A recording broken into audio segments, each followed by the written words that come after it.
Bem-vindo de volta, vamos continuar aqui falando sobre contratos herdeiros e vamos falar sobre sobreposição de funções.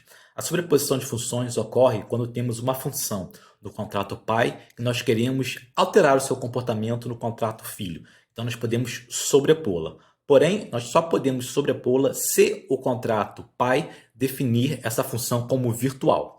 Funções definidas como virtual podem ser sobrepostas. Funções que não são definidas como virtual não podem ser sobrepostas. Vamos ver isso no contrato.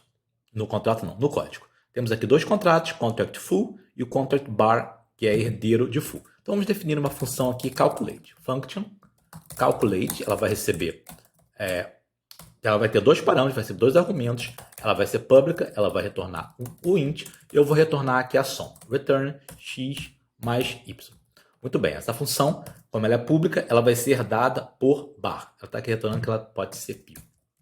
Ela vai ser dada por bar. Vamos dizer agora que nós queremos definir uma outra função calculate aqui em bar, mas que não seja a mesma em full. Porque se fosse a mesma, ela já está sendo herdada. Então, function calculate o int x, o int y, public pure returns o int.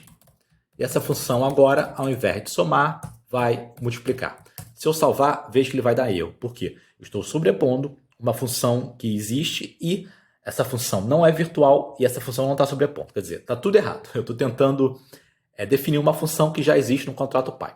Então, o que eu quero é sobrepor a função do contrato pai. Então, para isso, primeiro, o contrato pai tem que declarar essa função como virtual. É o primeiro passo. E o contrato filho, o contrato herdeiro, tem que declarar essa função como override. Estou dizendo, eu vou sobrepor a função calculate do contrato pai. Agora, se eu salvar, veja que não dá erro. Vamos fechar os contratos que nós temos e vamos fazer o deploy aqui do contrato bar. Vamos colocar dois números, 3 e 3, por exemplo, calculate 9. Por quê? Porque agora ele está usando a função calculate do contrato bar, porque ela sobrepôs a calculate do contrato full. Se não definirmos essa função como virtual, vai dar erro. E se definirmos essa função como virtual e esquecemos do override, vai dar erro também. Então aqui, override. E nada me impede de colocar essa função também como virtual. Quer dizer, se tiver um outro contrato que herdar de bar, porque é possível contratos que herdam contratos que herdaram de contratos, pode haver uma cadeia de herança.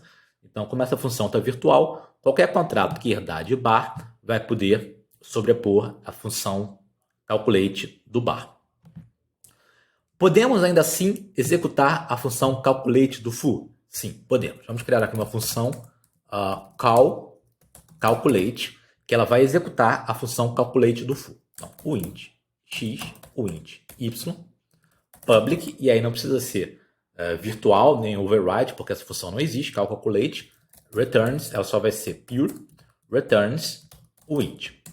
Certo? Agora eu vou retornar e eu vou chamar a função calculate do full. Como é que eu faço isso? Explicitamente dizendo que eu quero chamar a função calculate do full. Então, full.calculate, agora eu vou passar o x e y, ponto e vírgula, vou salvar, veja que ele compilou sem problema. Então, agora eu estou dizendo, execute a função calculate do contrato full. Isso aqui não é uma transação interna. Ele não está chamando via uma call de uma transação interna o contrato full. Não. Eu estou realmente pegando esse código aqui e de alguma forma copiando aqui dentro. Na máquina virtual da Ethereum, isso é um jump. Isso não é uma call.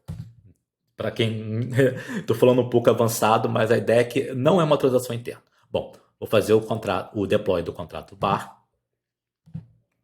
Vou vir aqui e vou executar o call calculate 2 e 3. Então, 2 e 3, call, veja que volta a 5. Por quê? Eu estou executando o calculate do full soma. Então, como é 2 e 3, retorna 5. Por último, vamos ver a questão dos construtores. Vamos dizer que o meu contrato full tem um construtor. Constructor. E aí, vou colocar aqui uma variável de estado, o int valor. Vou botar ela até como public.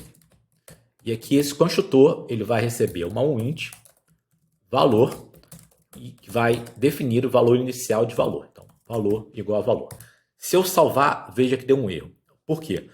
Porque O contrato bar, ele é herdeiro de FU. Então, ele tem que executar o construtor de FU.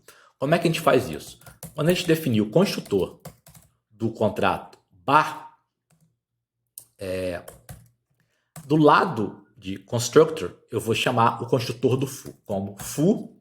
E aqui eu tenho que passar um valor. Vou passar, poderia ser uma variável também, mas eu vou passar explicitamente um valor de 10. Veja se eu salvar, agora ele compilou sem problema. Então vamos ver isso. Vamos fazer o deploy do contrato bar. O contrato bar executou o construtor do contrato FU e passou o valor 10. Então essa minha variável valor, que foi herdada, porque ela é pública, deve ser 10.